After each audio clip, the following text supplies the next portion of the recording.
see me? Yes. Okay, that's great. So I'm not Sakimura, the only chair right now of the IKP Working Group. I'm desperately looking for somebody to co-chair. But anyways, if you are interested, please ping me after this session. All right, so I'll become smaller. So IKP Working Group stands for IAM Key Management and Privacy Working Group. And its purpose is to explore possible approaches on digital identity and access management using blockchain, DLT, by resource access, to examine identity, including keys and access management in relation to blockchain-based financial services, such as crypto assets exchange, the custodians, to give considerations on reconcile conflicting needs between privacy preserving and traceability for regulatory enforcement, and to fill gap of knowledge on technologies and foster common understanding on the issues among stakeholders. Now, the scope of the working group are captured in these 3 points. The work will include centralized and fully decentralized systems, permission and permissionless systems, and public and private consortium networks. So it's pretty much everything. The work will include both private and public sector initiatives and use cases. And the group will examine both existing and developing privacy-enhancing technologies for DeFi and regulatory requirements and their enforcement. And the main output of this group is so-called study reports. We do try to capture the topical subject and try to write readable documents, a study report, so that the knowledge can be shared by all stakeholders. Until now, we've been creating 9 documents, of which several of them are already published. For example, SR001 here present the future of decentralized financial system and associated regulatory considerations, and also SR006 study report for ransomware reaction, part 1 general, has already been published along with 003 and 005. And recently, actually just last week, we have started the public review of soul-bound token part 1 document. And we're going to spend some time explaining what it is and what's coming in today's session.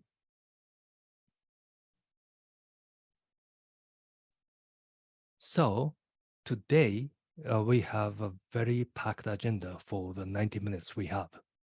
What I'm doing right now is the overview of the working group on this session, and I've got 3 minutes left. And after that, we will do overview of the selected documents.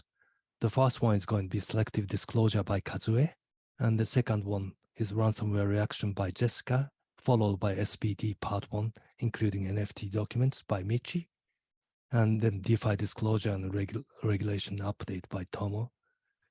And if we have time, we'll touch on other documents as well. Then after that, we will discuss the potential new work items. The main one is the part 2 of the SPT series, and Joey is going to present and take questions and answers on that. Then we're going to have panel discussion on soul-bound token part 2, joined by distinguished panelists, Michi, Joy, Mitchell, and Shai. And I'll have the privilege of moderating the panel. And then after that, we're going to have all floor discussion. Then we could potentially, if we have any time left, we can also do the roadmap after that. So that's the kind of plan. If you haven't any question at this time, I could take it for 1 or 2 minutes. But otherwise, without further ado, let's go to the first documents, which is a selective disclosure. Kazue, it's your floor. Okay, thank you very much. So I would like to talk about selective disclosure. This slides I used in the last BGIN block at Zurich, but I added something new for today's presentation. So that's why I have 2 dates here. So what is selective disclosure? So as Nat explained, this report covers privacy enhancing technologies for DeFi and regulatory requirements. And I am hoping this is going to be a readable document. So I really need your help to do the feedback. And thank you. So my slide, some of you who's joining from the Zoom, it's on the chat. And if someone can put a link to the draft of this paper, that would be very helpful. Thank you. So what do we want to do with selective disclosure? This is a part of privacy enhancing technology. So in this scenario, Bob wants to confirm Alice's attribute. For example, Bob wants to know if Alice is affiliated with Waseda University. So what is typically the procedure is that Alice is going to be issued some kind of a student card that has been issued by president of Waseda University, and Bob is going to verify the signature of the head of this Waseda University. And if that is true, Bob is going to be confirmed that Alice is the student of Waseda University. So that's going to be a typical scenario. So in the student card, the president might be giving a lot of information about Alice on this one student card, including not only her name, but perhaps her birthday or when she entered the university and where her campus is. So if Bob wants to verify the signature of this president, then one typical way of doing it is showing all these documents and showing everything to Bob, right? If that's the case, yes, Bob can verify that Alice is a student of Waseda University. However, Bob gets to learn other information that is on this student card.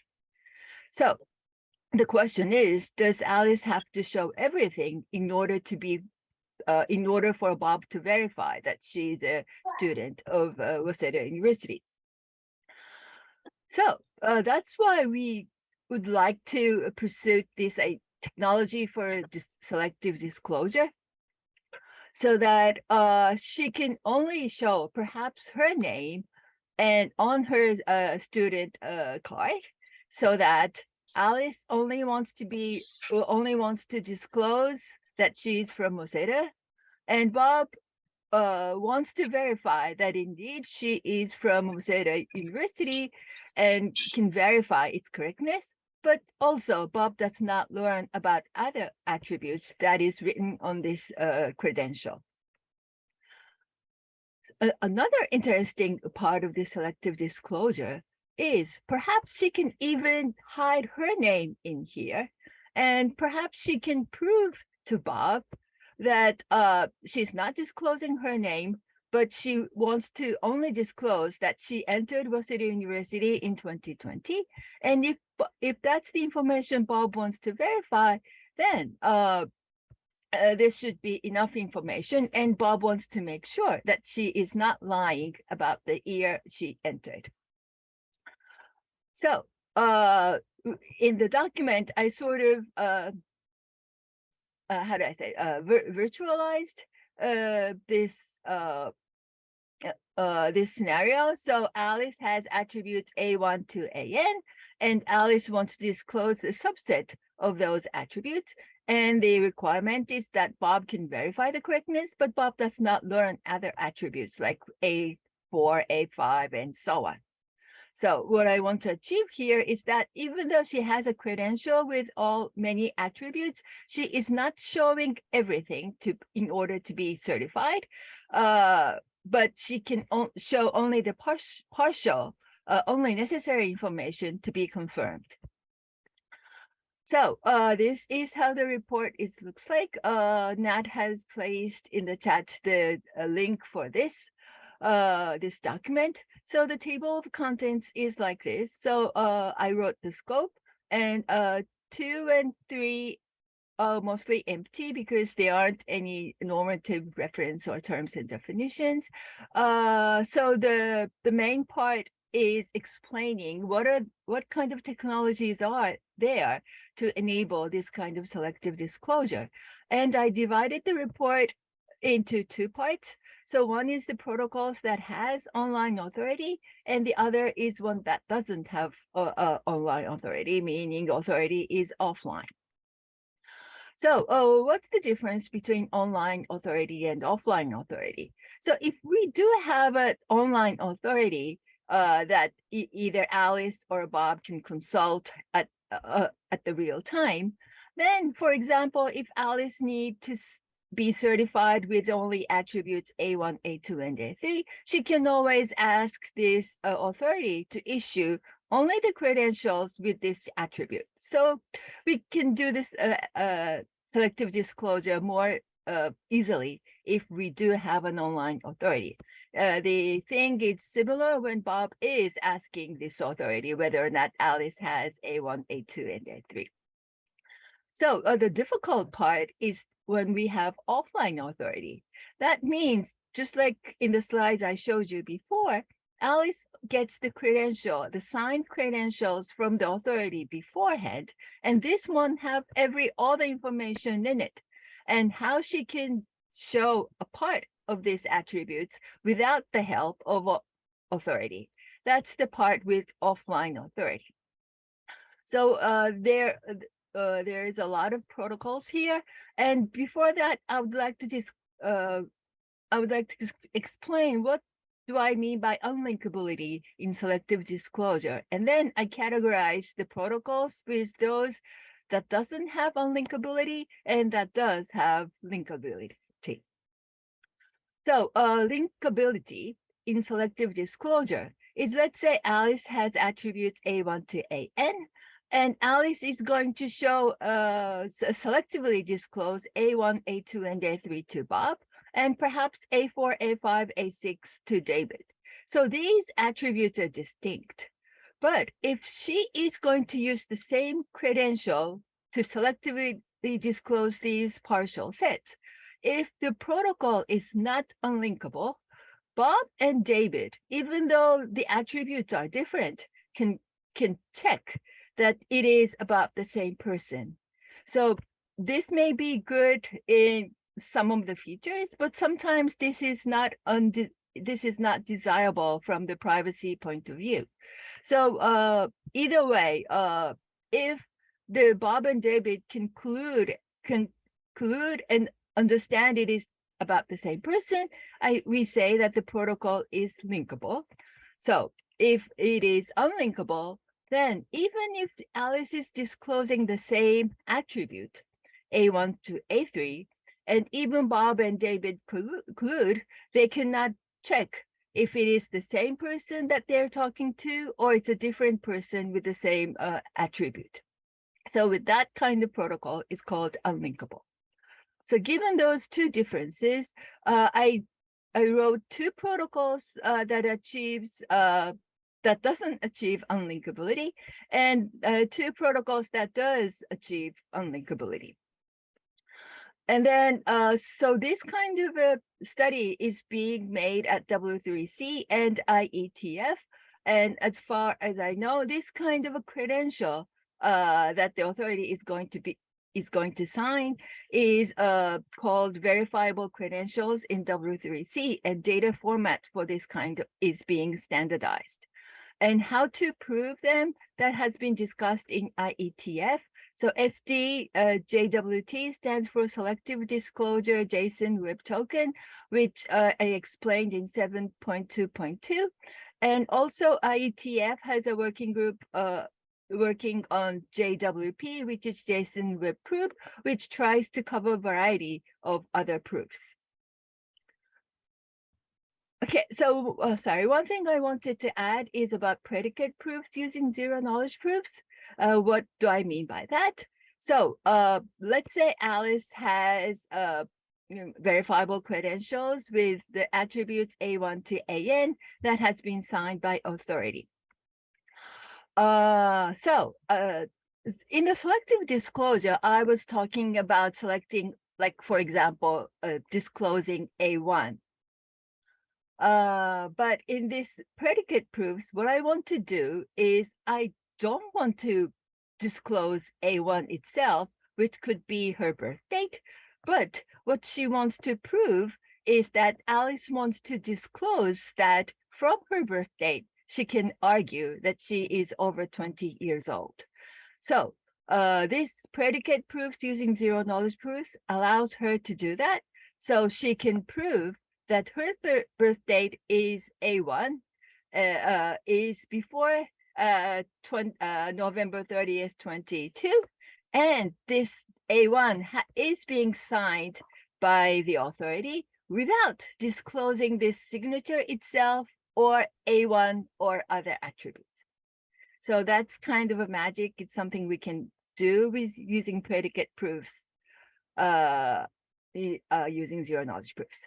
So that's the overview of this document. Again, in order to be this document to be readable to wide readers, I really need your help to upgrade, to improve this document. So I'm looking for your suggestions and contributions. Thank you. That's all from me. Thank you, Kazue. Maybe we can take one or two questions.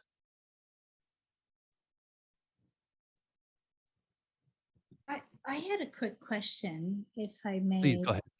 It's Katsue Sensei, correct? Would that be? Yes. And I apologize. I haven't had the opportunity to review it, and it's been a while since I've participated with the working group. But can you clarify? Is the online authority that you're referring to in your paper, is that a centralized database? And the example you just used with the predicate proofs using zero knowledge proofs, would that be an online authority or an offline authority? Okay, thank you for your question. So for the online authority, you asked whether this is centralized.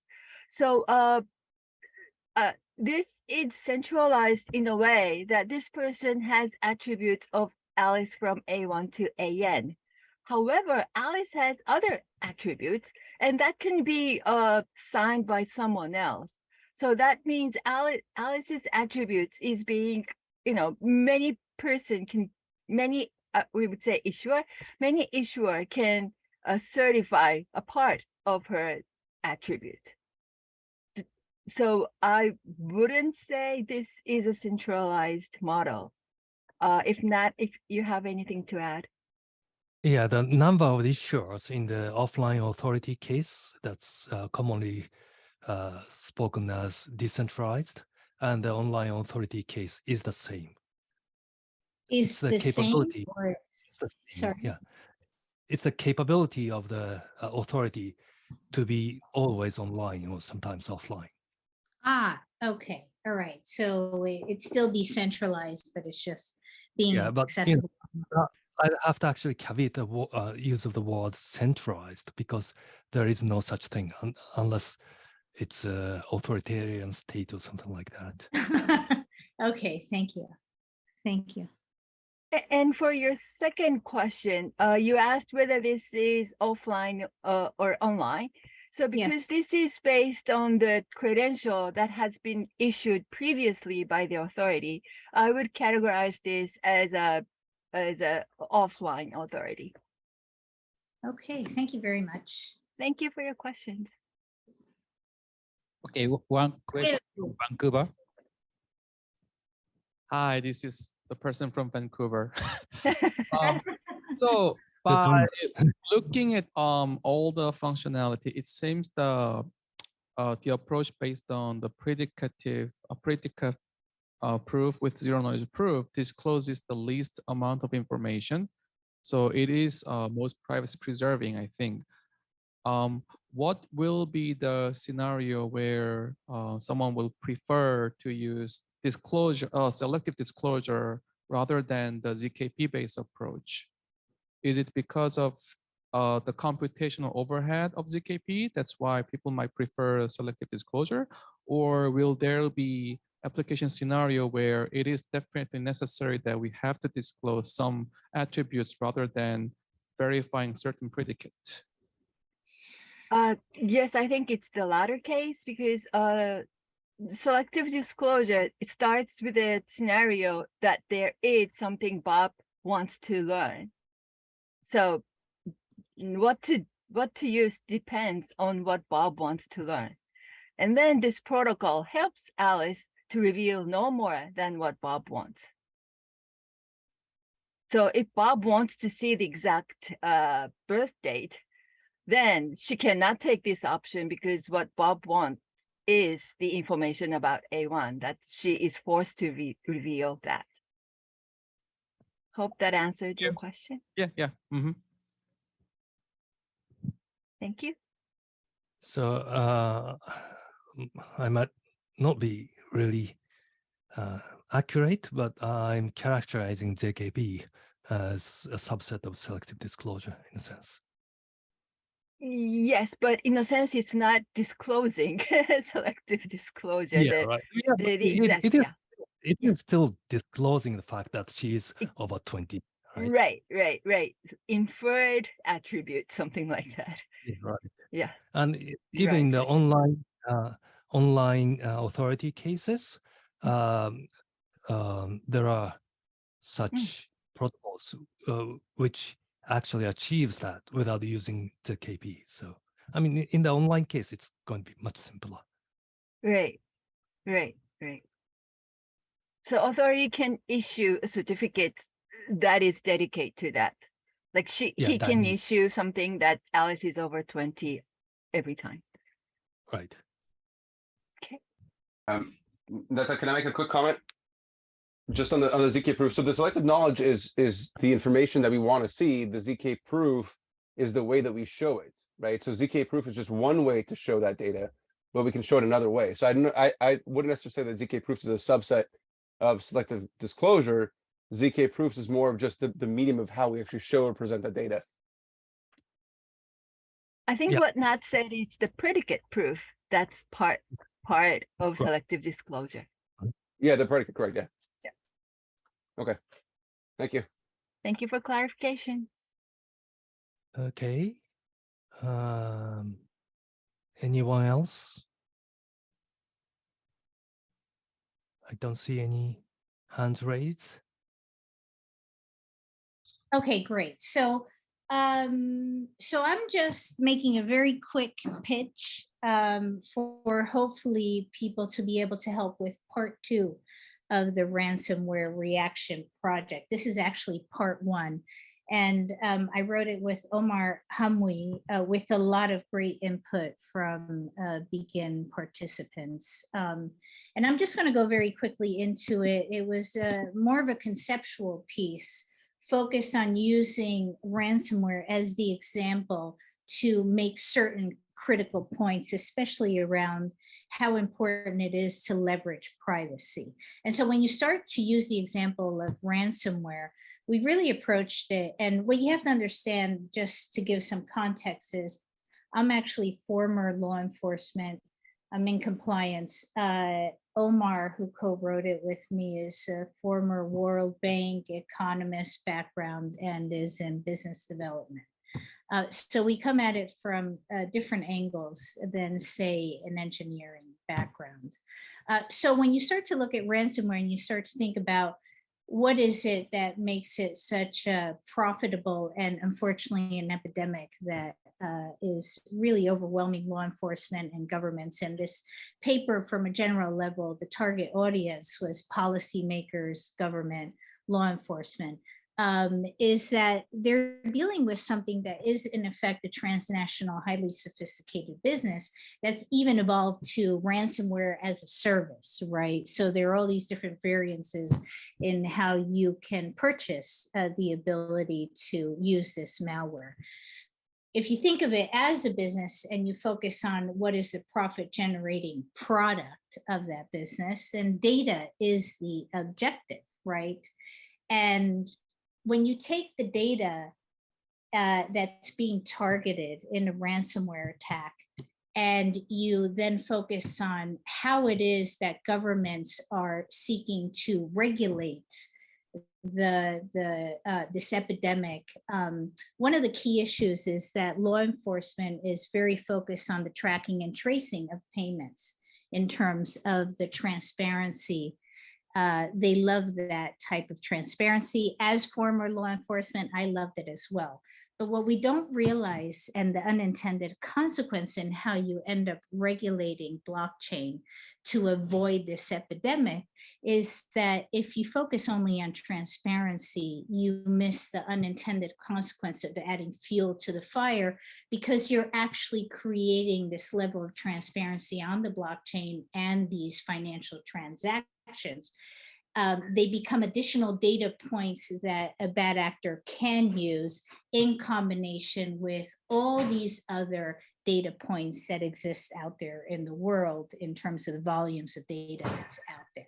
So we started to think about, okay, let's just very generally focus on where we could possibly identify some solutions and propose some solutions. What I really want to focus on is the really wanting to leverage privacy in the combat of ransomware. And especially for this very quick pitch, this idea of technology and using technology to actually protect the privacy in financial transactions of individuals. Because by focusing on wanting transparency in the blockchain, and I say this with tremendous respect, I'm a former civil servant, I'm former law enforcement. What law enforcement and government, I think, are now realizing is that if people are too exposed, it actually feeds into them being targets of ransomware attacks, and therefore it just is a never-ending vicious cycle. And so how do you remove that data profit generating product, right? And so that's where we wanted to explore possible technologies in phase 2 to be able to start to advance policies and research and funding that focused on leveraging privacy, really developing technologies that would allow for that a much more pragmatic approach to compliance and to having an element of privacy, which will ultimately help with this ransomware epidemic, but does allow for an element of visibility when law enforcement and government has proper legal process to access that visibility. And so that was the idea. This is a very high level general idea. You know, I don't know, Natsan, if you don't mind putting the document in the chat as well for ease for the audience, but really the pitch is to see if there are partners out there that would be interested in doing phase 2. We came up with some basic ideas based on our research as to some concepts, but this is far from exhaustive or driven by people, the two of us with engineering backgrounds. So we would love to continue the conversation, but really work with scientists in order to see how we can develop that balance. Because the other element, and since my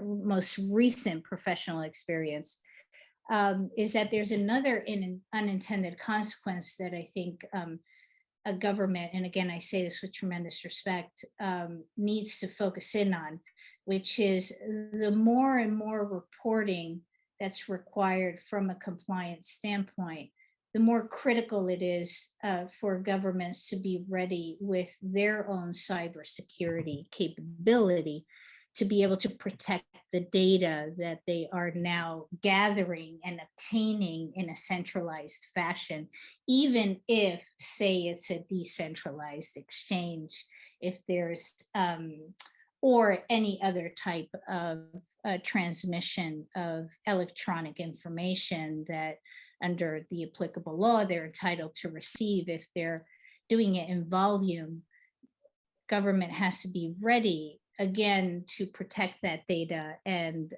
so the question then becomes, again, how can we advance this concept of in technologies that would protect the privacy and hopefully even mitigate the exposure that government would have to then have an obligation to maintain the cybersecurity on the data that they're actually receiving. So that's the pitch. Any questions? Anyone interested? Thanks, Jessica. Yeah, we need people who can help out writing the part 2. So if there's any volunteers, please, come up to us. Questions? I don't see any raised hand. All righty. Then thank you very much, Jessica. Okay, thank you, Natsu-san. Can you see my screen? Okay, yes. So I'm Michi. Thank you for having me today.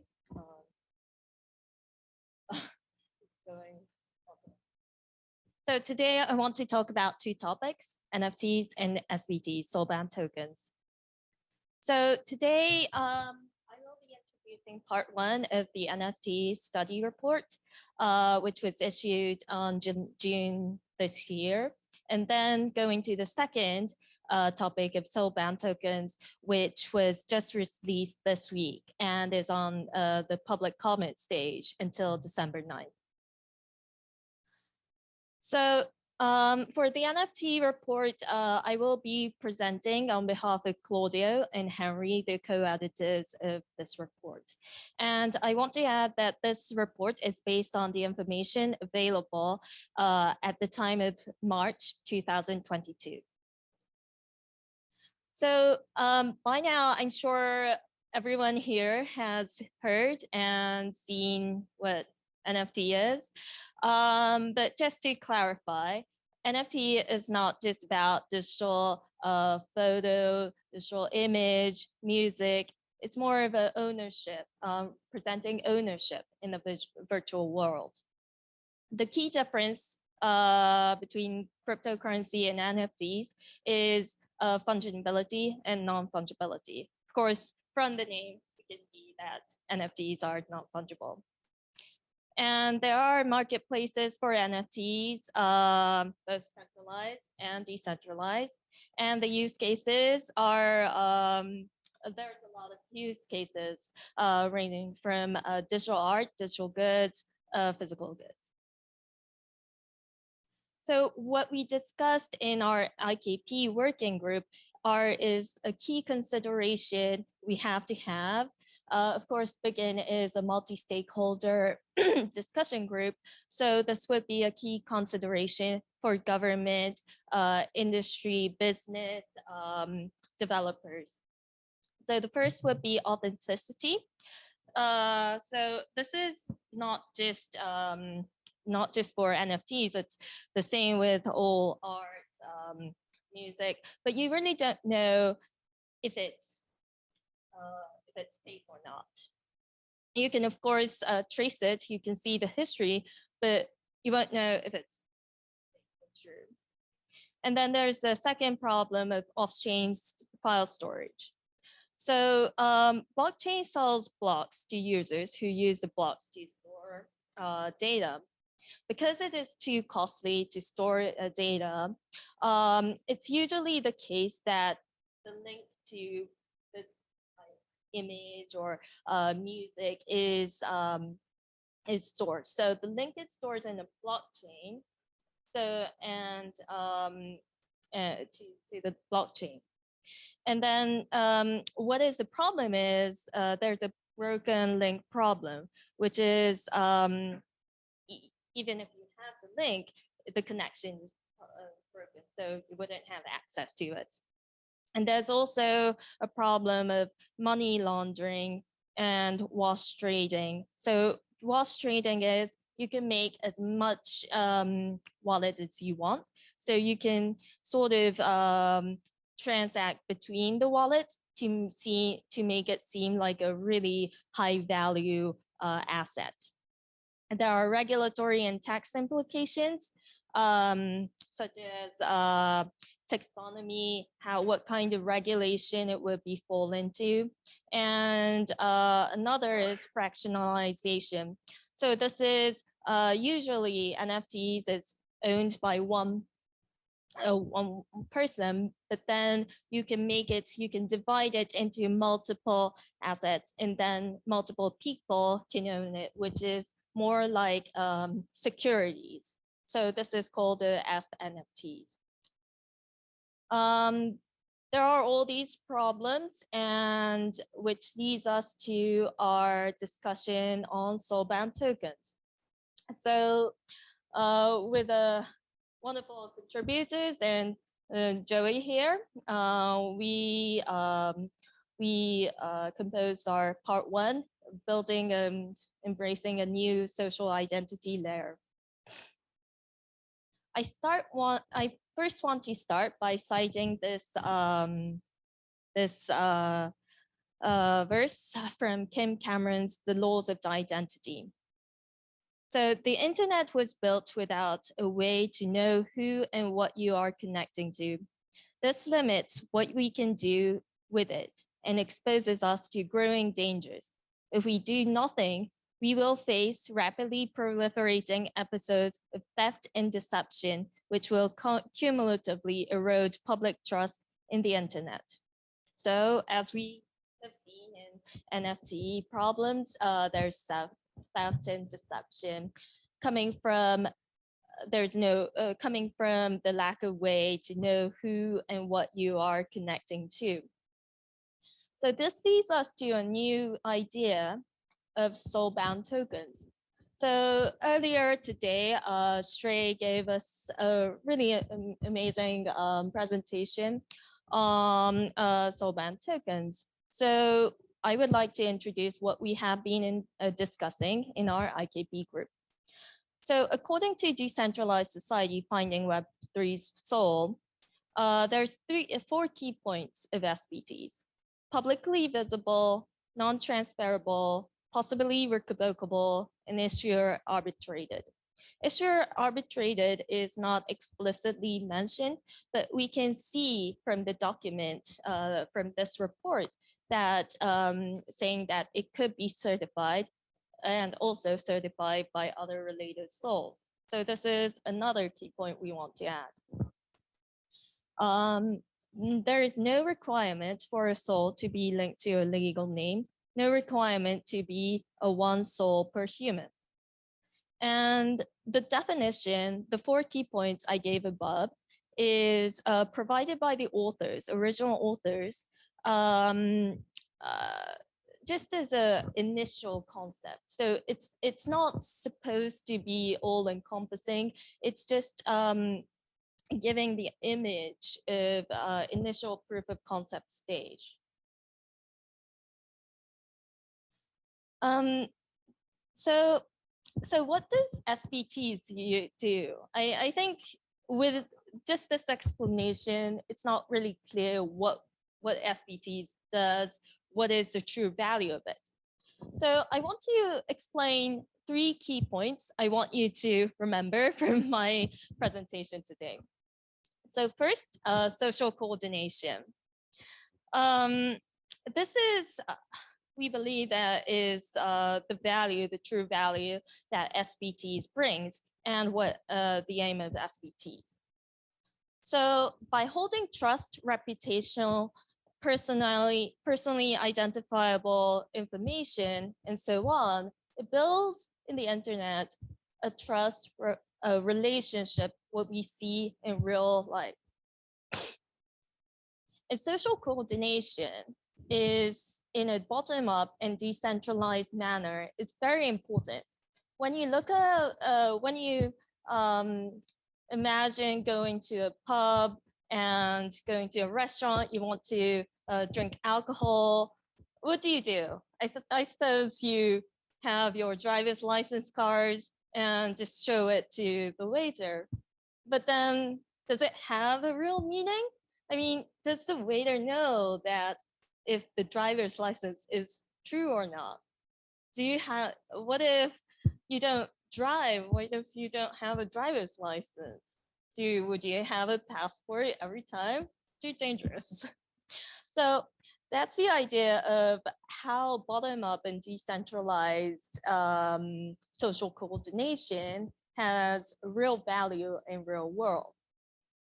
And there are many existing forms of social coordination, such as local community, school alumni association, interest group, industry group, and so on. The smallest community unit could be as little as family or a couple.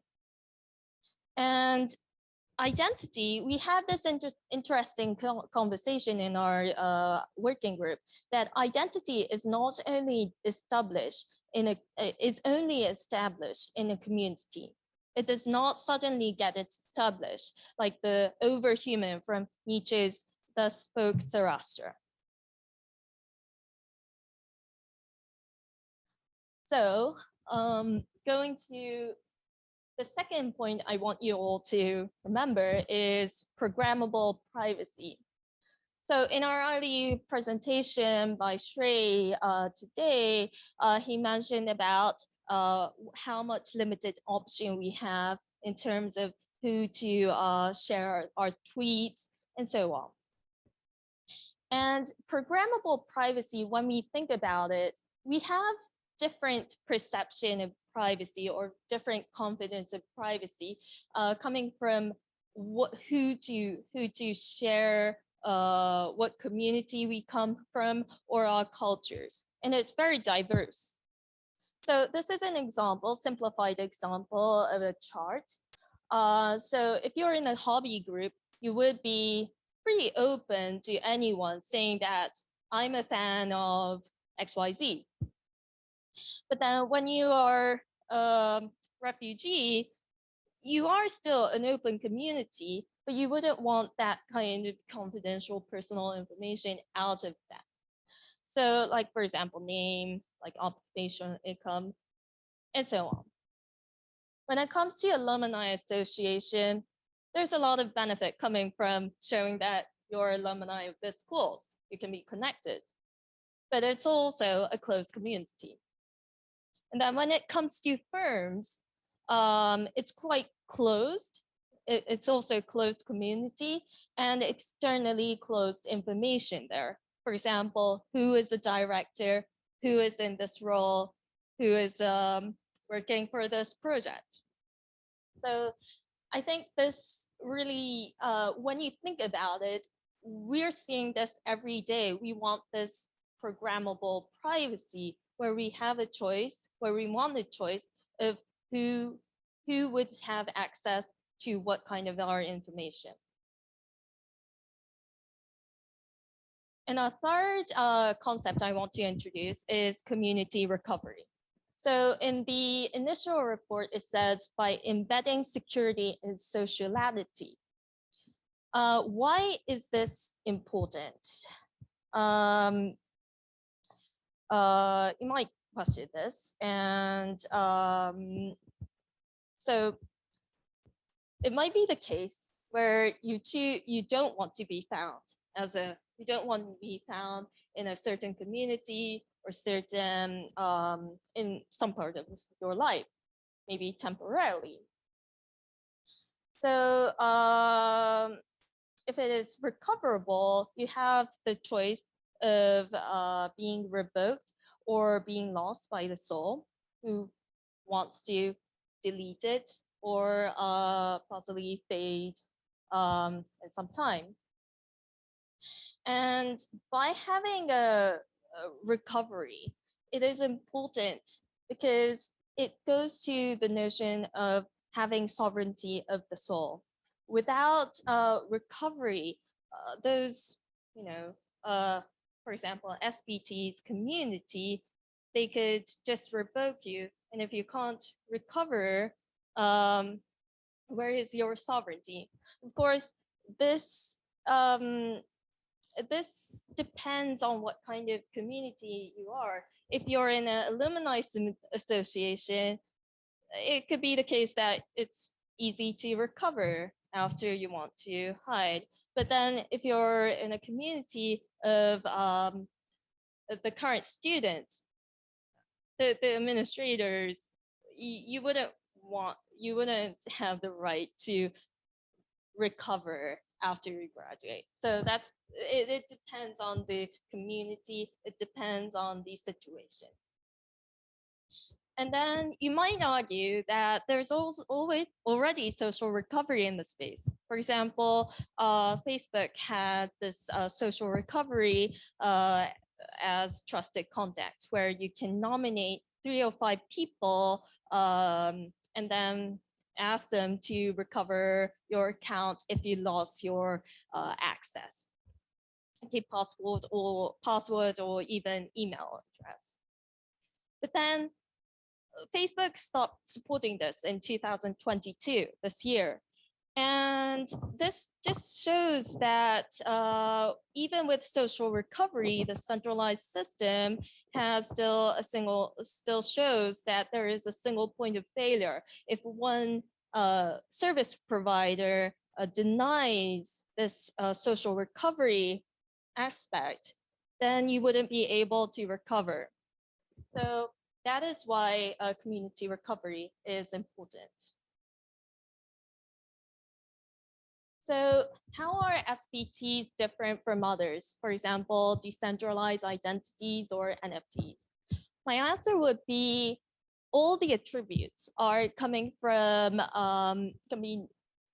come from the difference from aims. So when it comes to DIDs, the general aim, I'm simplifying it, but the general aim is to couple entity authentication from centralized registries, identity providers, and certificate authorities. Then NFTs, as we mentioned, it's tracking distinguishable assets. But then for SBTs, it would be social coordination. So all the characteristics here comes from the difference of aim. And then because this SBTs is a way of building an identity layer, it should apply the laws of identity from Cameron and the 7 principles of digital being suggested by our wonderful co-chair, Natsa. What I want to highlight here is the right not to be forgotten. So it's kind of intuitive to have right not to be forgotten, but then it's inseparable from right to be forgotten in the GDPR. We had an interesting conversation about how Le Miserable is a tragedy of denial of right to be forgotten. So maybe there's a point where we can apply these principles, such as right to be forgotten or right not to be forgotten to some extent, to the SBTs. Then going to the lifecycle management, because SBT's aim is social coordination, it's not enough just to design SBTs itself. We have to have a mid to long-term perception. So that is why we discussed lifecycle management is essential. So both for SBTs and SBT community. So we have the generating stage, updating stage, fade, which applies to right to be forgotten, and then revoke, delete, and revival. That goes with the same with SBT community, and each life cycle in each stages there are I won't go to the details today. Right now, it's in the document, but there are different considerations that must be done in each stages. And then there are various developments for SBTs. You can see them online in the Ethereum improvement proposals. And what we can induct from this is non-transferability and a store of social or reputational value. And then going to the SBT lab potential, there are enormous things, a lot of things that can be done with SBTs. For example, that answers to what we see in the problems we see with NFTs, like countering illicit economic activities, promotes regulatory and tax compliance, diminish unintentional information asymmetry. For example, you want to share your credit, you want to share that you're reliable, but you don't have a way to do it. Well, SBTs can. And then it could be a way to achieve fair, transparent, and accountable governance. And there could be a lot to be done for innovating the space. But we have to acknowledge that there are also limitations here. So this is part one. So we're going to extend our discussion on part two. But some of the question we have to ask right now is, for example, the questions I have here. For example, there should be like a platform to issue proto-SBTs. How do we do that? For design, how do we design a good way for recoverability that would lessen the trust and functionality of the whole SBT ecosystem or the SBT community? And then for privacy and transparency, how to prevent evasive usage of privacy regulations we see today, such as GDPR. We don't want SBTs to be used in a way that would be evasive of this. And then how do we apply legal rules, enforcement? How do they apply to SBTs? We had a conversation today about there's no one-fits-all rules. So we have to have a serious discussion here as well. And then implementation, how do we adopt that? How do we scale it in an early stage?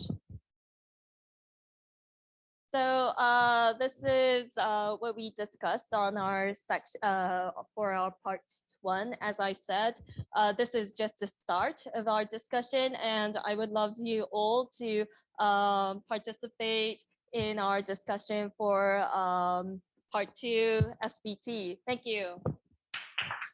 Thank you very much, Michi.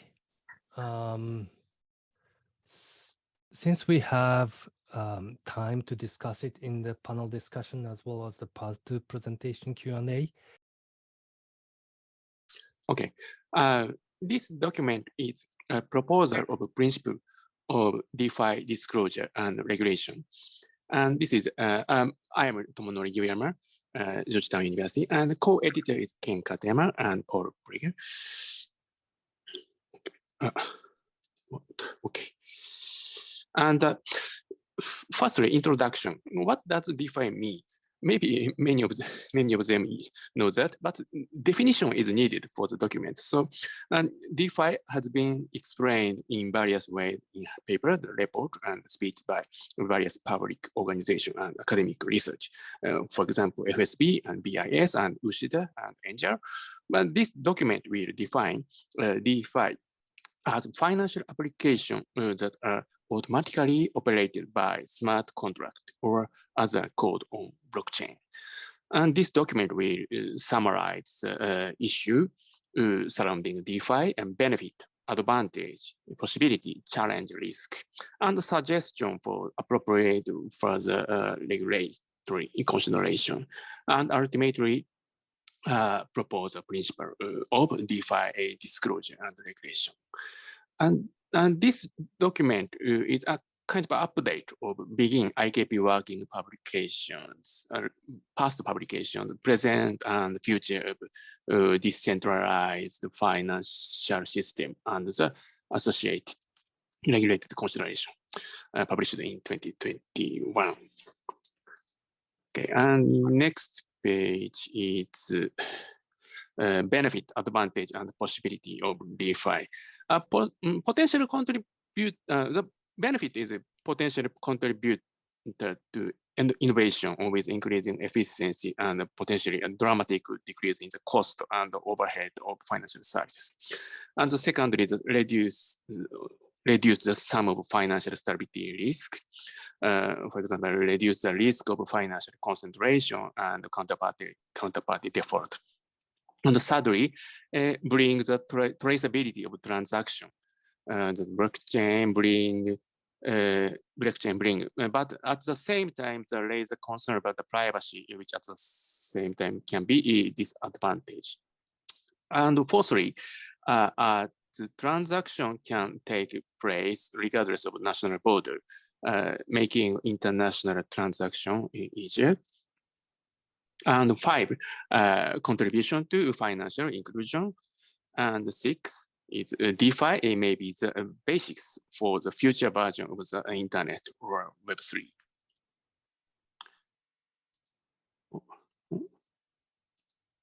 And of course, there is a challenge, risk, and question related to DeFi. Firstly, lack of AML KYC. FATF has identified this as a problem, but since DeFi is an application program, how to apply it is an issue. And secondly, lots of hacking. Maybe you may know. And thirdly, is it really decentralized? Many people have questioned whether DeFi is truly decentralized. Somebody said that decentralized is just a marketing word, and the actual DeFi is often centralized or nearly centralized. And the fourth one is it really traceable or is it accessible to all? This means that all transactions are recorded on the public blockchain, but only a limited small group of people can read and understand the code. So is it really traceable and accessible to all? And 5 is market manipulation and difficulty in investigation.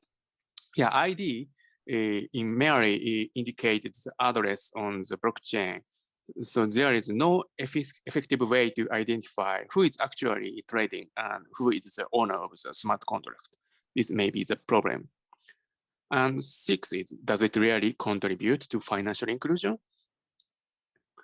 This means the DeFi require a high level of skill and knowledge and literacy, which may even be widening the disparity between those who have and haven't.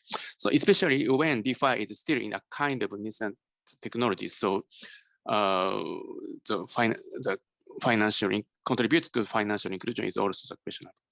And 7 is the operational risk in DeFi. In DeFi, the long transaction cannot be easily undone or corrected. So DeFi generally refers to the external information in a form of oracle. For example, so-called there is an oracle risk. And 8, the characteristics of procyclicality and the potential for systemic risk associated with this. Procyclicality tends to occur, especially when the lending is depending on the economy and collateral. So DeFi lending is usually depend on the collateral. So the procyclicality may happen often. And lastly, the lack of ability to address risk associated with information asymmetry. Financial institutions usually deal with information asymmetry. So lack of this shows that DeFi is not a viable alternative. So the next is final implication for regulatory consideration. This means that firstly, we need to think about the perspective on whether the financial regulation should be applied or not. This means DeFi is really finance. Especially, it may not be the financial service, but part of the game. Token lending and investment-like activity in the game are, of course, not subject to the financial regulations. So should DeFi participant be subject to investor or consumer protection is also the problem. And if the DeFi is financial service and need to do subject to investor consumer protection, maybe then need to do regulation for a provider of financial function. This includes safety and soundness regulation as a financial institution, because DeFi is a financial institution in this case. And secondly, how to ensure appropriateness as a financial transaction. And fourthly, thirdly, how to implement the audit and ensure DeFi's reliability. And fourthly, how to establish a regulatory enforcement framework is also a problem. And how to establish a disclosure system suitable for DeFi and crypto asset, and need to consider the impact on the financial system if the scale of DeFi becomes large. And lastly, even in all cases, how to ensure the AML CFT is also the need consideration. And this is a framework, as I said before. And next, so based on the consideration, we are thinking the draft proposal. This is still a draft. So if you have a comment, and please make a comment. And maybe this is controversial. So yeah, we welcome the comment. And looking at the regulatory development on DeFi in various countries and jurisdictions, many are currently unregulated, or if they are inadequate. So it would be desirable to establish the following principles for DeFi regulation and disclosure.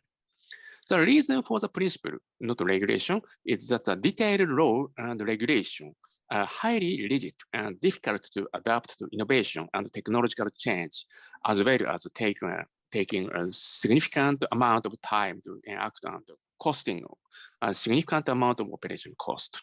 So we think the principle is better than the regulation, law and regulation.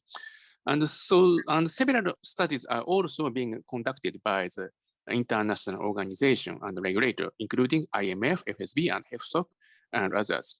See box 1 to 4 in the document itself. And principle, so principle 1 is need to establish the scope of coverage. Regulator need to identify whether DeFi constitutes a regulated financial activity and whether it's a participant fall under the investor consumer protection. From that, easy to participants understand the sorry. Okay. Yes. And the principle 2 is establishment of a disclosure platform. The first is that it is desirable to establish a globally uniform disclosure platform. And disclosure platform should aggregate, publish, and provide data from participating in DeFi platform. And harmonization with traditional financial regulation is principle 3. Principle 4 is consideration of DeFi specificality. The most significant difference between traditional finance, TradFi, and DeFi are firstly the electronic activity and the existence of or non-existence of a central entity that can influence the activity. And thirdly, there are cases where there is no central entity at all. not at all. And fourthly, even if a central entity does exist, the degree of the influence vary, and also as a risk. And the principle 5 is addressing the potential for systemic risk. And periodic audit is also needed, maybe once a year. And principle 7 is ensuring the regulatory effectiveness. This is also the issue. A DeFi may not have a central entity or may have a small degree of influence on its activity.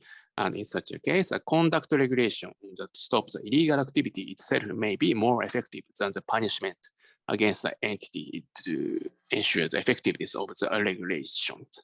This means that, for example, the code, the punishment for code is nonsense. So the important thing is the stop the activity, stopping the activity. And since the decentralized does not allow to the absence of a responsible entity in case of illegal activity, and so DeFi should include a mechanism for collecting or self-discounting activity. And principle 8 is AML safety and other measure to illegal financial activity.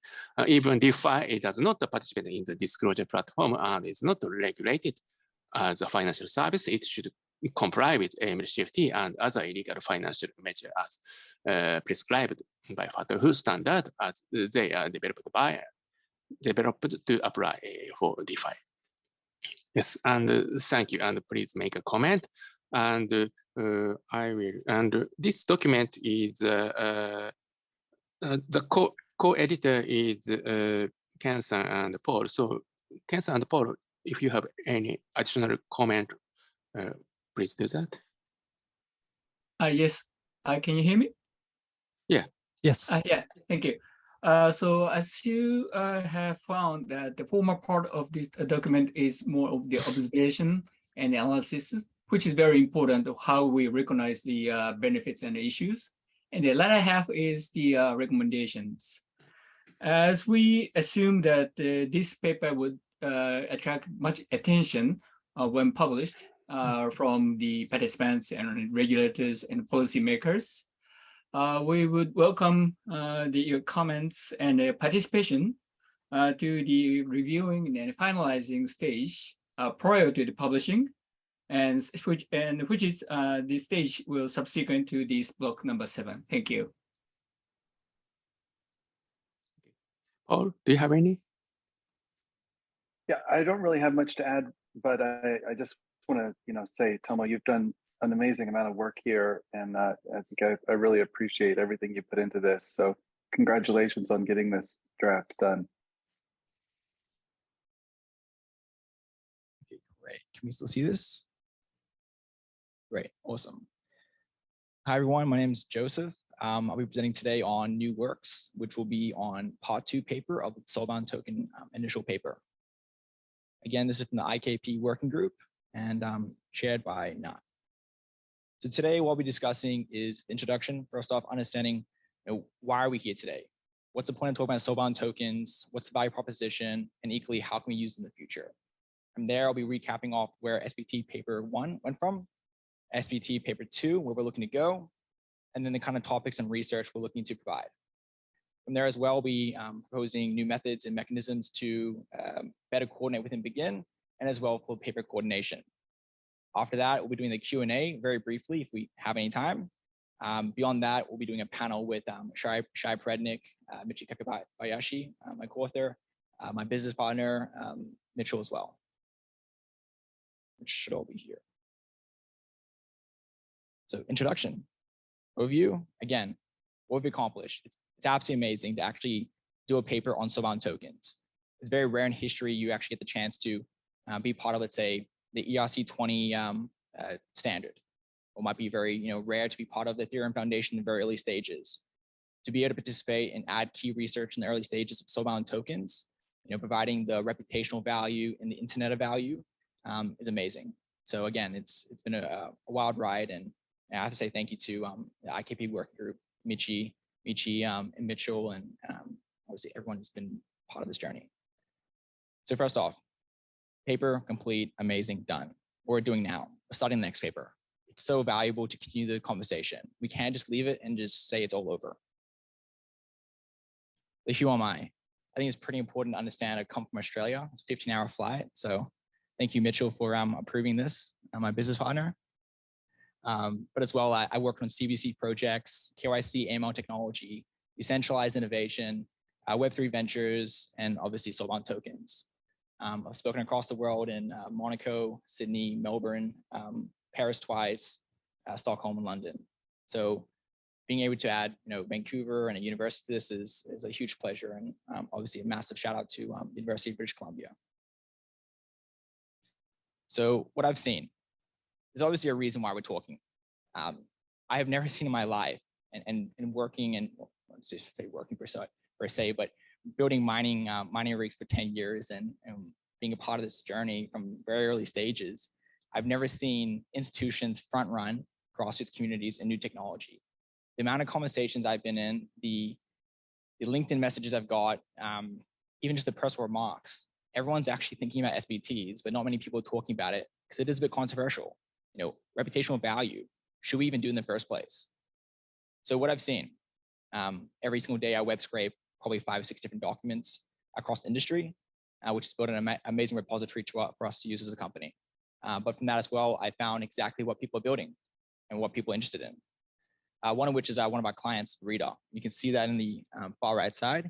And all of these slides as well are online already. So you can actually go get my entire deck. So please don't jump the queue. Just give me a second. But our client, Rita, is creating a composable, decentralized identity profile. Hopefully, Chris and Ryan, who's hearing this right now, I got that correct. But essentially, you'd be able to, let's say, have an SBT of your Twitter followers, but not your username. But you can still provide an understanding that that's authentic. How amazing would that be? Imagine the times we can actually use credit scoring, social credit scoring, for, let's say, recruiting, let's say for share economy, let's say for actually using under-collateralized loans without giving up your federated identity. As well, the critical side of this. So there's a lot of text. I don't expect everyone to read this, and neither will I. So please go download it, go read it yourself. Please message me on LinkedIn or email me. My contact details are in there as well the waitlist for the profile for our client Rita. But it's really important to understand the context. Why SBTs? Well, because Web3 has become hyper-financialized. We can't actually rely on new governance systems without it being plutocratic. Every single time you enter into a new system, you have to stake equity through tokens, through governance tokens, your time. So how is it really accessible for, let's say, people who don't have equity, time, or money? How can we use reputational value? I didn't have to purchase a ticket to go to the BGIN block 7. That was reputational staked, I would say, wouldn't you? So this is very new. January 26, 27, I always forget exactly which day, Vitalik put out an amazing blog post called Soulbound. Highly recommend going and read it, especially if you've ever played World of Warcraft. From there, May 10th, the first paper came out, which is from Eagle Whale, Vitalik Buterin, and Pooja Alhaven. Pooja from Flashbots, Vitalik from Ethereum Foundation and Create Ethereum, and Eagle Whale from Radical Exchange and Microsoft Research. And it's amazing. It really does give you the idea that the future of reputational value is just around the corner. Give me a second. I do also think it's very valuable to understand that the definition given wasn't actually meant for an overarching reason or overarching view. It was only meant for proof of concept. So what Michi mentioned before, which I'll be going through in a second, is only about tomorrow's problem, not 5 years from then. And it's only about sold-on tokens within the next 2 or 3 years, and also sold-on tokens after that. Again, very important to stay agile, stay ahead, and equally provide the right research, data, and frameworks to enable developers, sociologists, and researchers to actually understand what are sold-on tokens. And naturally, the debate on what's more important. Is revoking more important than recovery? And I'll have some data on that later. So these are the key discussions from SBT paper 1. Market failures, deficiencies, design choices, ecosystem, VCs, DIDs in relation to SBTs, and the life cycle. So, why here, why now, why ever? we're trying to create reputational value and the internet value. If the two primary methods of expressing value is in capital and in reputation, capital can be expressed either through like a token, reputational value can be expressed through an SBT. That's the way to explain it. And obviously, why not NFTs? NFTs are meant to be distinguishable ownership of unique assets. It was codified to be about property rights per se. It's more so around the idea of, well, I actually have a fungible asset, or sorry, non-fungible asset that is transferable. And transferable is the other metric everyone needs to understand. It's critical to why we're using this. So this is a bit of a stats for the paper. 16,000 words, nearly 17,000 words, 39 references, 56 pages, 5 months work. It's taken a lot of time, and I have to say as well, and give massive credit to Michi. I only joined maybe 2.5 to 3 months ago. Before that, the vast majority of those words are already written. Okay, Michi has done so much work, so it's really important to acknowledge for that. But there has been 2 editors and authors, myself, Michi, and 14 contributors that range from academics, corporate, consultants, independent researchers. There's a huge coordination that really was just, would you like to participate in something interesting? So SBT paperwork 2, and please time check me if you need. So rationale. There's no real clear definitions. As I mentioned before, the definitions given to us were either incomplete, which I'll explain in a second, or they're only meant for the first kind of proto-SBTs or early Soban tokens. So it's very important that we create those, because if we don't, well, people may be walking the dark. You know, we're in an amazing position to be leading this technology and the theory behind it right now. So let's continue on. So it's an evolving space. Today, Shrey Jain, obviously, is always amazing. He has presented new information that I hadn't thought about with different words and different concepts, which now make me get more excited about what I can add to the paper, obviously what we can coordinate on. Lack of commercial models. Like, this is so important to address. Blockchain and Bitcoin and really any level of tokens and altcoins have benefited from years of unregulated and uncapped, really, funding. That's huge. When you have a massive injection and very little extra liquidity, so fiat liquidity you could exchange with a token to pull out of the market, that has led to this massive golden handcuff syndrome. People had all this value, but no means exited and off ramp. That's obviously becoming less of an issue now to an extent. But still, again, how do you commercialize something that is naturally non-transferable? It's by its nature it should not be transferred. Limited discussions on technical aspects. But again, as Michi did discuss in the last deck, the 2 pieces were non-transferability and a focus on reputational value. That will obviously expand over time, but again, we need to be on the forefront. Institutions are particularly interested. Again, I still can't believe that I've had more conversations from boardroom perspectives and messages from extremely large organizations globally than I actually have across these communities. It's the first time. How long did it take Bitcoin to enter the conversation? And how long did it even take NFTs to be considered? SBTs are already in those rooms. So we have an opportunity to shape. And those are the 3 major pieces that we're looking to expand on, but that's not exhaustive. So again, I do not expect everyone to be reading this, please, but this is the rationale of exactly where we came to these 4 concepts. It's publicly visible, non-transferable, possibly revocable, and issuer arbitrated. And I do want to just key into the issuer arbitrated just for a second. Issuer arbitrated came from the fact that you could self-certify, but equally you could receive certification. You know, how does it work if you self-certify and you have a credential, let's say from UBC, but then UBC never actually had the rights given to in the first place? You would say it's unauthenticated or unconfirmed. So how do we enter those parties into the conversation at the right time? So redefining Soban tokens. This is a massive work in progress, and this is an initial definition that we've been working with, which is non-transferable, equally recoverable tokens. And the equally recoverable is really important because how you recover a birth certificate is completely different to how you recover your, let's say, your World of Warcraft account going missing. You know, but then things like programmable privacy, that should probably be in there, because publicly visible isn't necessarily true. Maybe the hash on chain is there, but is that really publicly visible? No, the information is still obfuscated through obviously zero knowledge. So we need to be entering in more, say, keywords to say the least, to ensure we actually guide the industry in the right way, or we just end down this very singular use case-based approach. Maybe we can start forking the Soban token-based standards.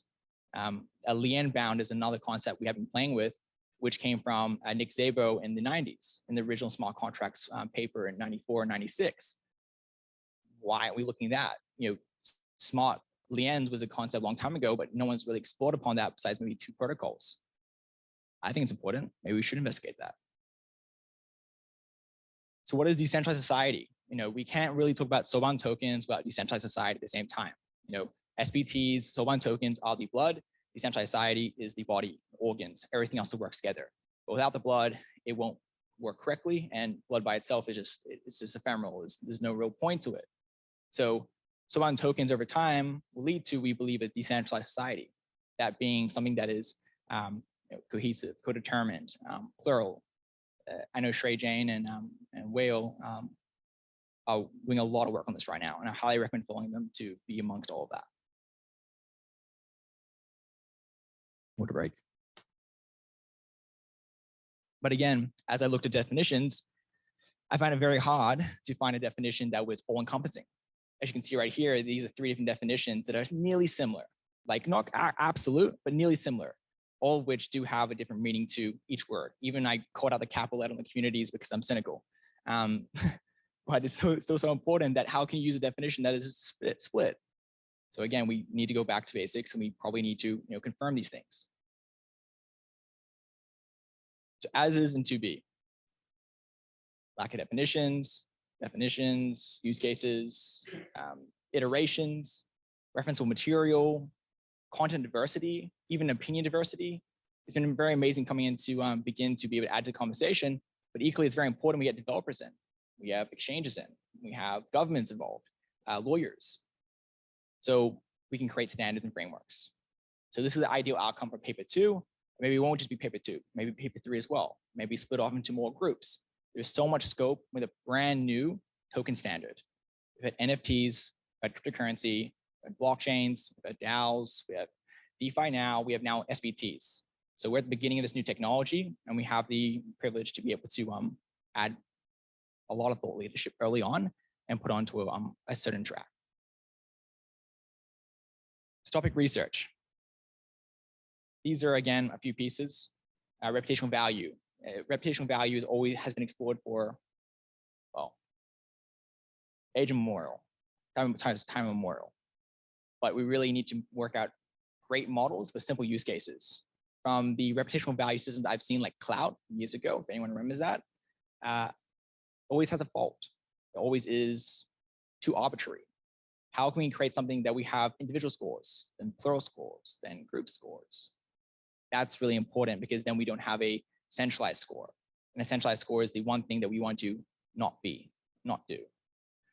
Analogs in classical writing, we've heard about Les Mis and Nietzsche, and I've been reading the Plato's The Republic right now, and it has a large section on the soul. We're so quick to try to make new material, we easily forget great material that has really solved or discussed a lot of these issues, even things like Plato. And yeah, we can just go back in time a little bit and we can find amazing answers to really big problems we have today, and stop trying to do a lot of churn I believe we're doing. Clear definitions, I talk on this every single time, very important we have these done. Use cases, the 3 use cases that we're actually exploring and thinking about are a social credit score. So when you don't have to use federated based identity, the share economy, and accurate recruiting. If what I've said to now hasn't made sense, those may not make any sense why we chose those, but as well, the basic understanding of SVTs being publicly visible, non-transferable, revocable by the issuer, then it's very important to understand those industries do need assistance in that area. And then obviously innovation, staying ahead. So simple, should we revoke or recover? I'll call it one key point and move on from this slide briefly.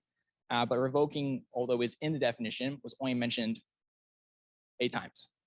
That's across the entire paper. Whereas recoverability, and all the derivations were mentioned 36 times. So it's obviously very important, but it's not in the initial definition. So again, very important we define that.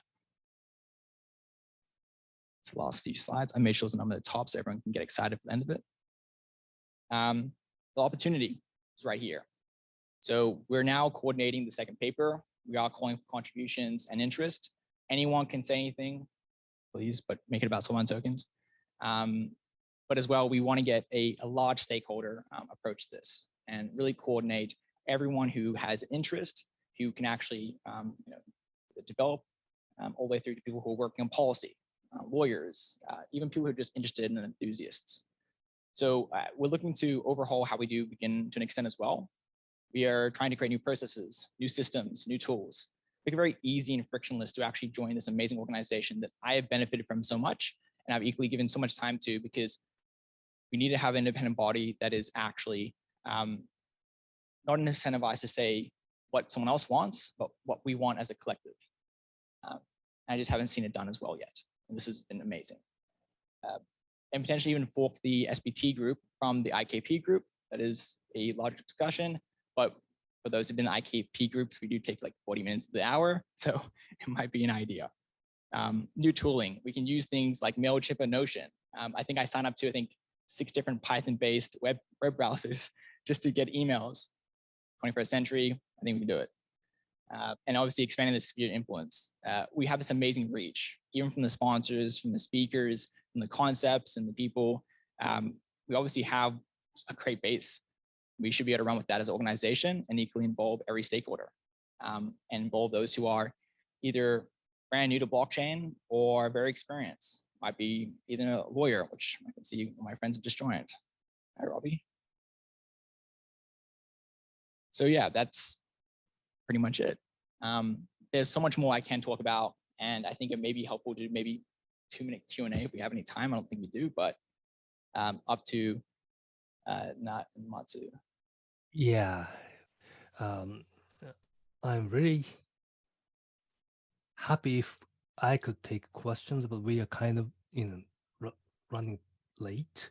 So I'd like to get into the panel discussion directly and take the question at the end collectively.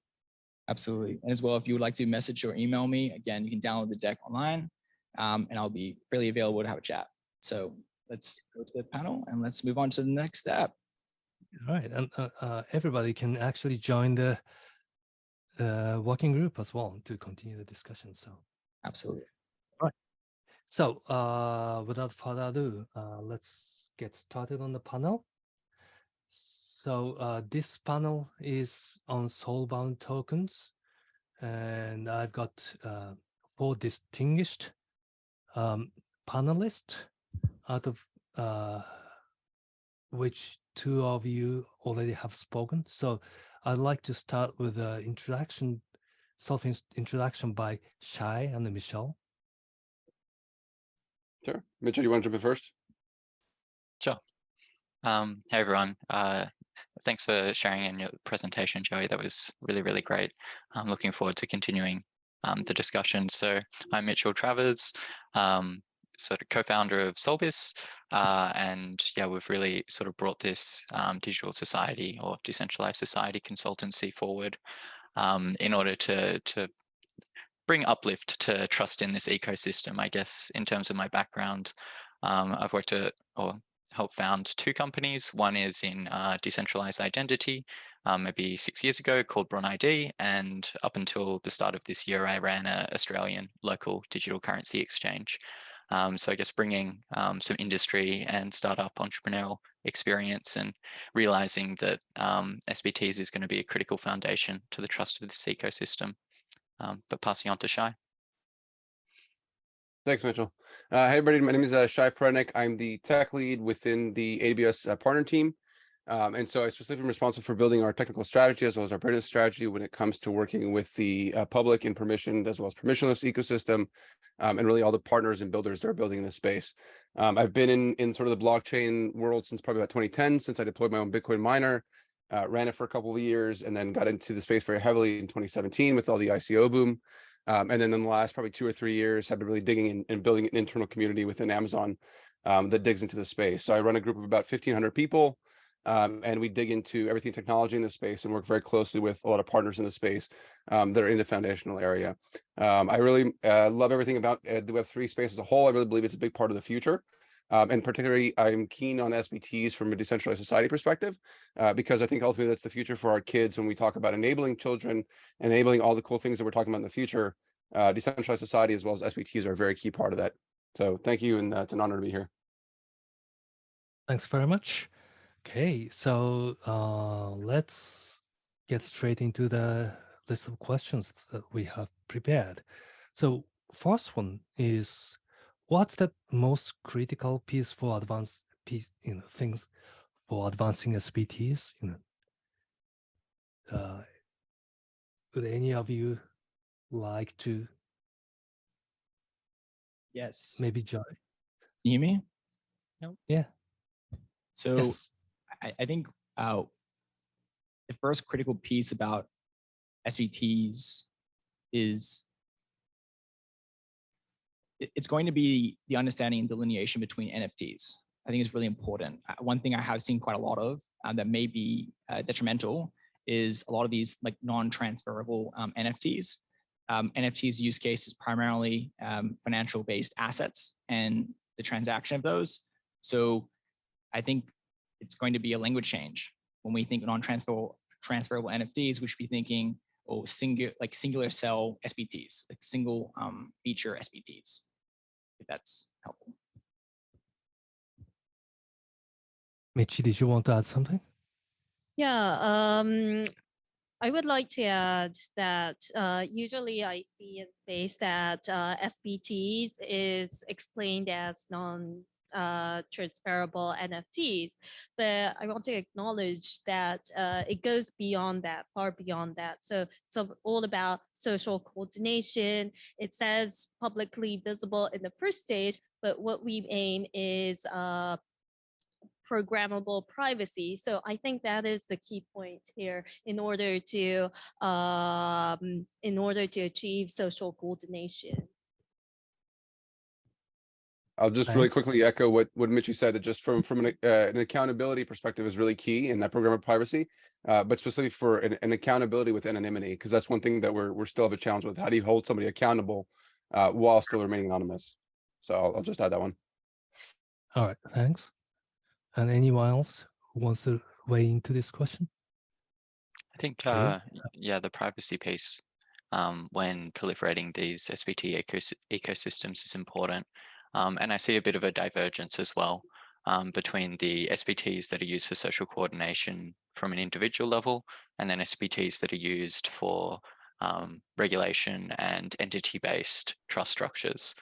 So I think having that divergence in the paper or the second paper is important too.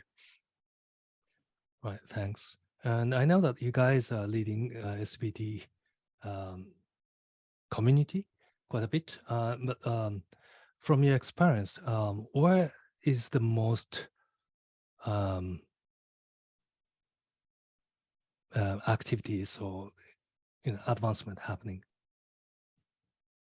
So I'd first say BGIN. Again, it's really important to know that there was a blog post in the beginning of the year, and there was a paper in May, and then there was a follow-on paper which we saw from Shai early on today, and that's pretty much it. There's a lot of podcasts, there's a lot of kind of media articles, but from what I've seen, they're verbatim. They are, I believe, wholly just kind of stating the facts or regurgitating exactly what was in the paper, as opposed to providing new insight. So when Shai spoke, it was exciting because it was new information, new consumer information that we can go use and run with. But from those who are on the forefront, there is a lot of companies globally. I can mention, the ones I can mention is obviously our client Brigner. And again, anyone who wants to sign up to that kind of early composable profile for SBTs, there's a link exactly in the deck on the photo. But beyond that, there is enough organizations that are extremely interested in talking to at least us that you wouldn't believe globally. So yeah, if I could add to that, it's been really interesting, especially in the last couple months, given the context of what is happening in the Web3 community around trust, proof of reserves, and these sorts of, like trust has been broken largely in the Web3 space over the last 6 months. And a lot of the people that we're speaking to are seeing SVTs in this sort of base identity layer to be a way to build that back up in a more sort of constructive manner, as we've sort of alluded to earlier, which is about social coordination. So some fun, and I'm actually going to lead back into the DeFi regulation conversation that we had earlier today as well. A few of our clients are sort of DeFi companies, some are working with CBDCs as well. And one of the questions that they're asking us is, okay, if we're going to enable DeFi, are we going to have this sort of more permissioned SBT layer in order to have DeFi accessible to people within our jurisdiction? So I kind of see that as a natural synergy between DeFi becoming more adopted, I guess, by the masses and protected for retail participants, and having this identity SBT layer, whether or not that's on a sort of a private decentralized database, so then you can have this anonymity in place, or whether or not it's publicly visible for the DeFi protocols. A few of the conversations DeFi protocols are considering having sort of as I was mentioning before, this diverging option where there are two interfaces. One is a more regulated DeFi protocol, which requires SBTs in order to access, or the current existing DeFi protocols, which are far more synonymous and permissionless.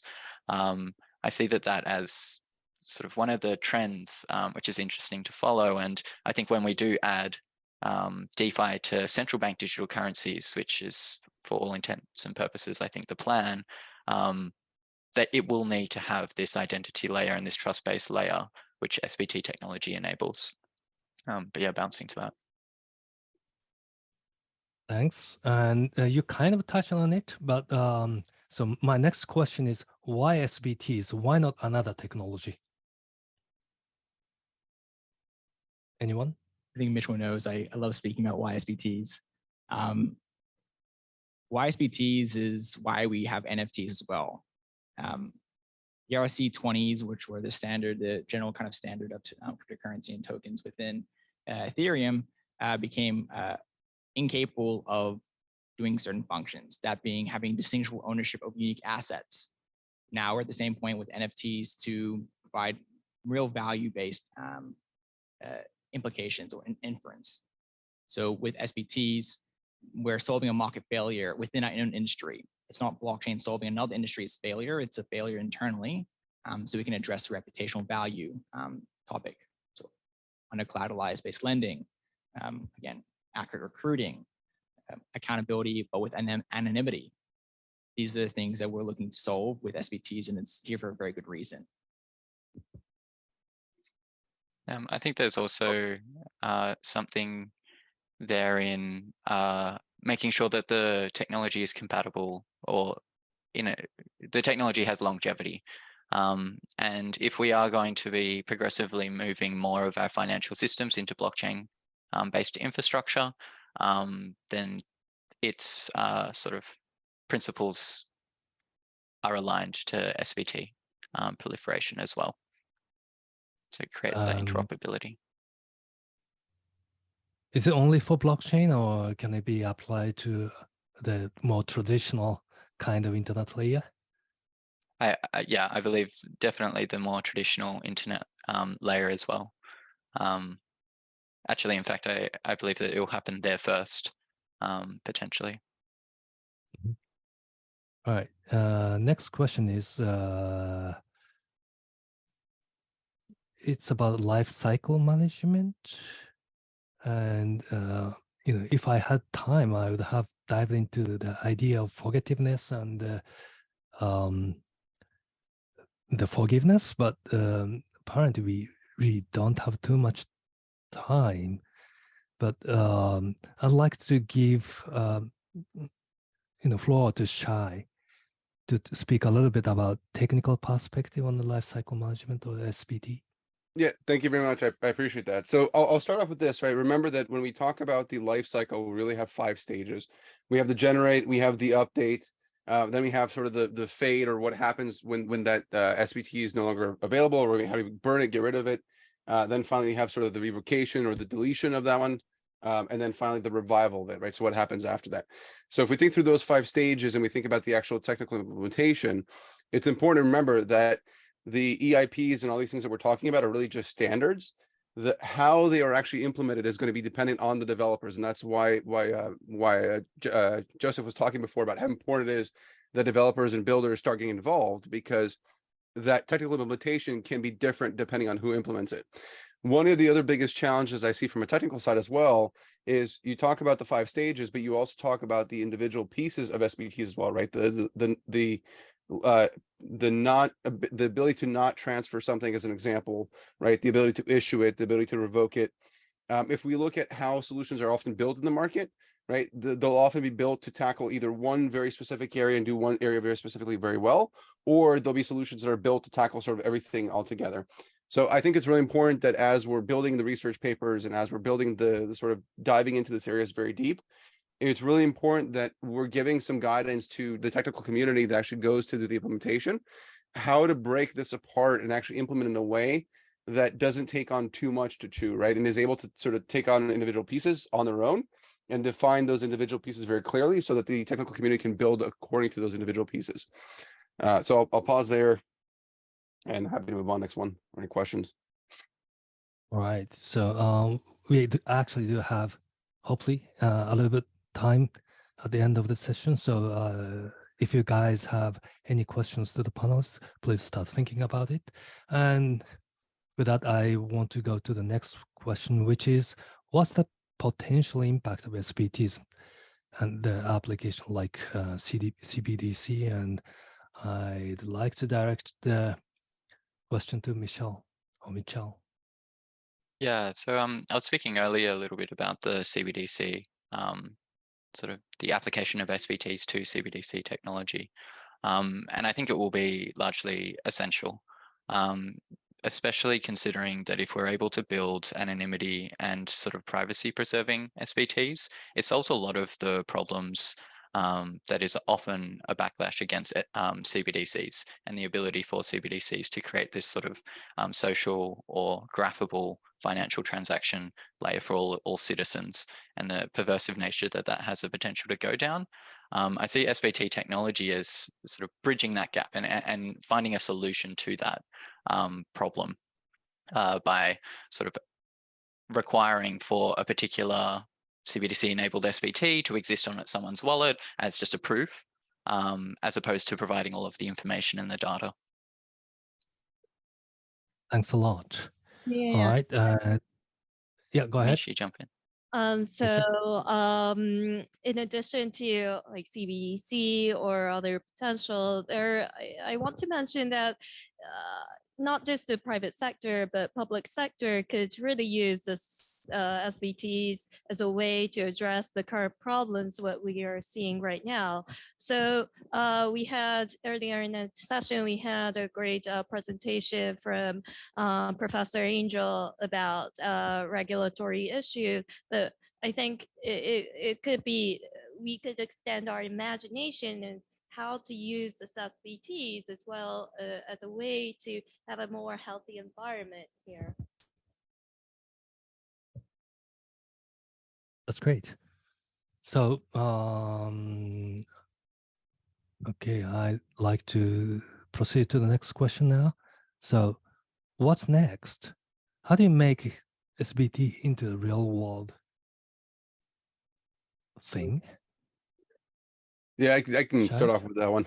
So I think one of the challenges we have is we have the standards. We actually need the developers to start building against it, right? So there just needs to be some smart contracts that are built out against those standards, right? Implementing those smart contracts, and really the UI or the interface layers, so that people can start playing and even just issuing an SBT, right? Even if it doesn't mean necessarily anything, it's just issuing whatever is SBT, and I can self-issue it and I can self-approve it.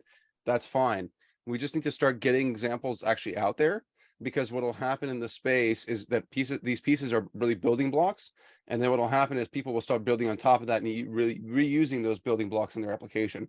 So I think that's really the key part there, is just finding one very specific area and start building towards that. Non-transferability is a great place to start. Anybody else? Yeah, I do have something to add on that.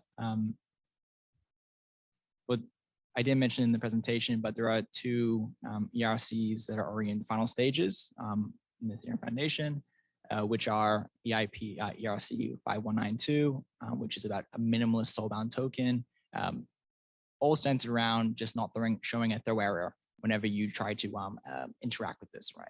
So obviously it's for developers per se, nothing too interesting for the consumer. But for ERC 5484, which is about consensual-based soulbound tokens, is I believe quite interesting. And both are interesting ERCs, but 5484 is about getting confirmation from the other party. It's really, really important to know that whatever you put on a blockchain is there forever, right? Mom always said, social media, whatever you put on social media will be there forever. You can bet best believe will always be on Ethereum. So there was a situation a few weeks ago, a few months ago, where a protocol actually released 4,500 people's entire identity, addresses, first name, last name, everything about them on chain. So soulbound tokens meant to be addressing that, but as well, we can't have those kind of failures. So how do we start? Well, we have these kind of conversations. We really empower people to go research. We go create the resources and materials and the ask me anything if you want to. So really the sky's the limit for the next steps. But the natural next step, I necessarily do believe is just go build. If you're interested in the idea of social value and social cohesion and social coordination, then creating a basic SBT like sticky notes.xyz, which we use to mint the first ETH2 SBT, go use it. I initially used it for, I think it was noughts and crosses as a joke. Those are the kind of things. Right. What use cases are naturally the first use case of any new blockchain technology. All right. So how do we actually get involved in this exciting movement? Participate in BGIN, IKP Working Group. That's my recommendation. I second that as well. All right. So what was your experience in the BGIN discussion then? Sorry, please repeat that, Nat. So how did you find your experience in the BGIN discussion? Oh, way too lenient. Way too lenient. I remember there was so many times where we had so many outstanding comments and I was like, I need to get back to this, but with client work. So that was one thing I say that I personally need to improve on. But BGIN as a whole has been like absolutely amazing. It took a while to find it, but as soon as I found it, within about 3 days, I think I did my first presentation on that Friday morning, and I show up to the IKP working groups at 1 a.m. to 2 a.m. every single 2 weeks. I think we've now changed it during that. You don't have to say sorry. But I'm very, very excited to also reform part of BGIN to enable others to get involved easier. There is such a large connection network that goes beyond the massive brain trust and power behind academics to the industry professionals, to the developers, to just the enthusiasts. And so I think that with that kind of that power, we also have responsibility to make it more accessible. But overall, as a whole, BGIN has been amazing and highly recommend anybody who's interested. Not sponsored. All right, that's great. That's great. So I'd like to close the session by having just a few words to close the panel by each of you, starting from maybe Shai, Michelle, Joy, and closing with Michi.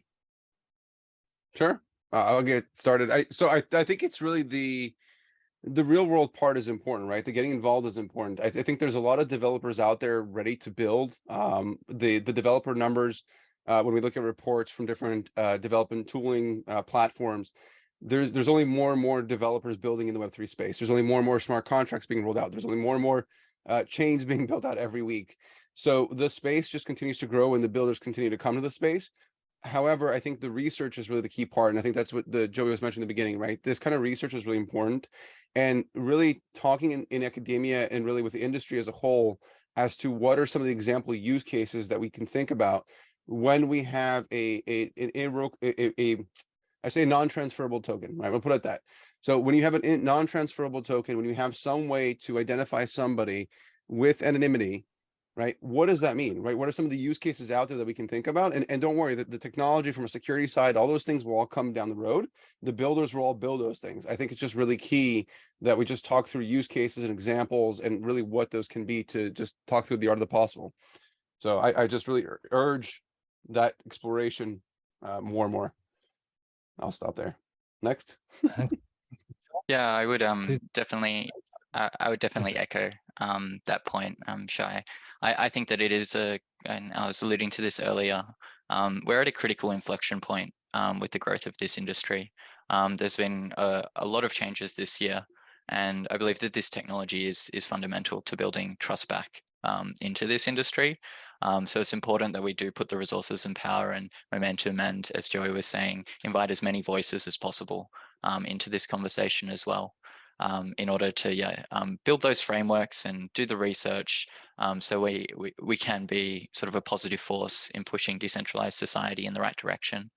And of course, just final point, the experience with BGIN has been phenomenal, and look forward to continuing our contributions.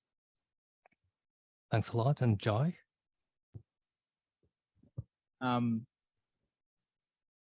If you have any questions, which there probably are a lot, please follow up with me. Again, we are, as Mitchell said, an inflection point in history where we can either go down a hyper centralized based route or anything but that. So onwards. Michi? So I really enjoyed discussing SBTs, and it just dawns on me, it just dawns on me, this matters for everyone. I mean, think about it. We're too used to having our ID cards and not being not reflecting on why we need them or why we use them.